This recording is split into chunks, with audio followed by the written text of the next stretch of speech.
Isang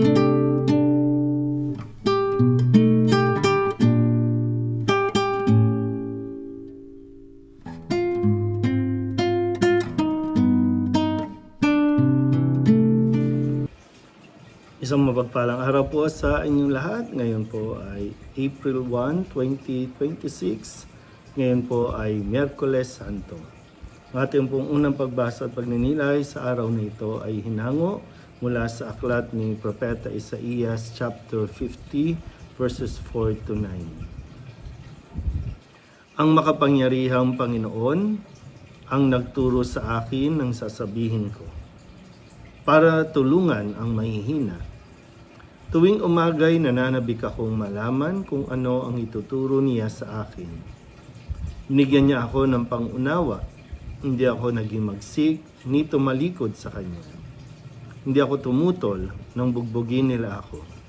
Hindi ako kumibo nang ako'y kanilang insultuhin. Pinabayaan ko silang bunutin ng buhok ko't balbas. Gayon din nang lurhan nila ako sa mukha.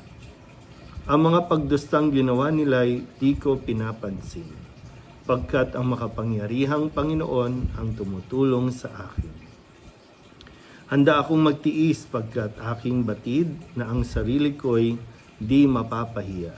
Ang Diyos ay malapit at Siya ang magpapatunay na wala akong sala. May mangangas bang maghabla sa akin? Magharap kami sa hukuman at ilahad ang kanyang bintang. Ang Panginoon mismo ang magtatanggol sa akin. Ang salita ng Diyos. Muli po, isang mapagpalang araw sa inyong lahat ng Miyerkules Santo.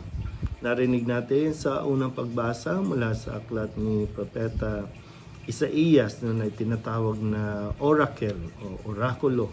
At ito po ang ikatlong oracle ni Isaías at ito ay tungkol sa lingkod ng Panginoon. At pag sinabi rin namang lingkod ng Panginoon, ito ay kumakatawa o sumasagisag sa ating Panginoong Hesukristo na sinabi nga na ang lingkod ng Panginoon na kahit siya'y pagtaksilan, pinaglurhan, pinag-insultuhan o insultuhin at pagtawanan, si Kristo ay magiging masunurin pa rin sa kalooban ng Ama. Talagang ganun po ang sa ganito niya ipinapakilala ang isang lingkod ng Panginoon na yun nga ay si Kristo na matutunghayan natin sa mga susunod na araw ang mga ipinahayag ni Propeta Isaías na siya ay pagtatawanan, iinsultuhin.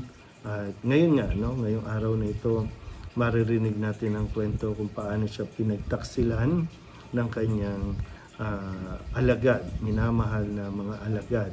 At yung kwentong ito na ipagkakanulo siya ni Judas. Alam ni Jesus na kahit siya'y sumigaw sa krus ay hindi siya pababayaan. At merong mabuting mangyayari pa rin sa kanyang pagdurusa. At ito yung ipinapahayag na sinasabi nga na ang Diyos pa rin ang magtatanggol sa kanya. Kahit nasa tingin, sa unang tingin ay parang pinabayaan siya. Pero ang lingkod ng Panginoon ay mananatiling masunurin sa kalooban ng Diyos.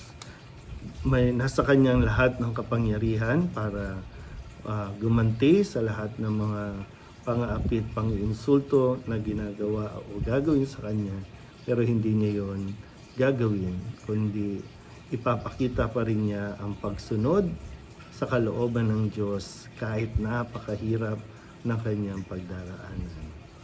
At ngayon din pong Miyerkules Santo, ito rin ay tinatawag na Spy Wednesday dahil maririnig natin na si Judas ay nag-iispiya na kung paano nga mahuhuli si Kristo.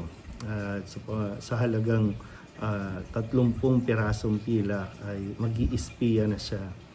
Yun nga, hindi natin maintindihan kung paanong magawa ng isang taong pinagkatiwalaan, ng isang taong tinanggap na pagtaksilan ang taong nagmahal at tumanggap sa Kanya. Sadyang napakahirap, pero ganun pa man, ay ipapakita pa rin ng Diyos, ipapakita pa rin ng ating Panginoong Kristo na siya ay hindi maghihiganti o mag-iisip ng masama laban sa Kanyang alagad. Muli po, isang mapagpalang araw sa inyo ng Miyerkules Santo.